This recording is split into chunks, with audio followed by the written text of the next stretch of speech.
নমস্কার বন্ধুরা, গুঞ্জাস মম চ্যানেলের আরেকটি নতুন পর্বে সবাইকে স্বাগত জানাই। আশা করি সবাই ভালো আছেন, সুস্থ আছেন, আমরাও ভালো আছি। তো বন্ধুরা, আজকে ছোট্ট একটি ভিডিও নিয়ে এসেছি। রাত্রে করা ভিডিওটি মূলো দিয়ে, বেগুন দিয়ে, আলু দিয়ে পাবদা মাছ রান্না করব। তো এই যে কড়াই বসিয়ে দিয়েছি, চুলাটা অন করে দিয়েছি। কড়াইতে তেল দিয়ে হলুদ লবণ মাখিয়ে পাবদা মাছ 4 পিস আমি ভেজে নিচ্ছি। একটু হালকা করেই ভাজবো। তো মাছগুলো ফুটছিল, যার কারণে আমি ঢাকনা দিয়ে দিয়েছিলাম। মাছ ভাজা আমার হয়ে গেছে। এই যে আমি 1 পিস দেখিয়ে দিছিলাম। একদম কড়া করে ভাজবো না, তারপরেও অনেকটাই কড়া হয়েছে যেহেতু পাবদা মাছ। তো এখন মাছের পিসগুলো উঠিয়ে নিচ্ছি। ওই তেলে আমি পেঁয়াজ কুচি আর রসুন কুচি দিয়ে দিব, আর পাঁচফোড়নও দিয়ে দেবো একটু। তো বন্ধুরা, যারা ভিডিওটি অলরেডি দেখা শুরু করেছেন, একটি লাইকও করেননি, প্লিজ একটি লাইক করে তারপর আমার ভিডিওটি কন্টিনিউ করুন।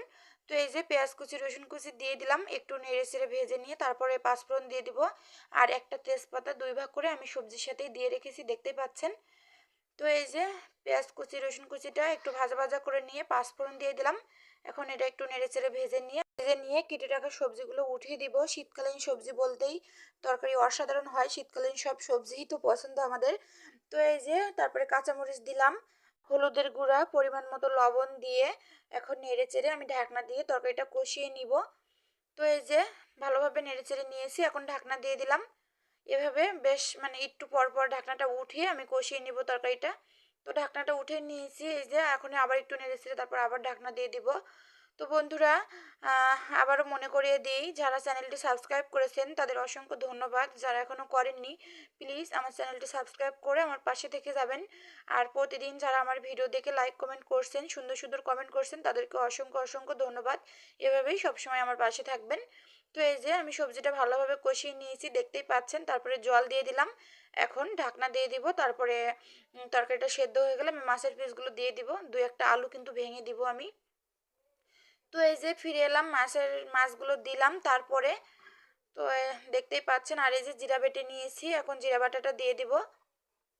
এরকম সবজি তরকারি নামানোর আগে আমি কিন্তু একটু জিরা বাটা দিই বা একটু জিরার গুঁড়া দিয়ে একটু ফুটিয়ে নামিয়ে নিই।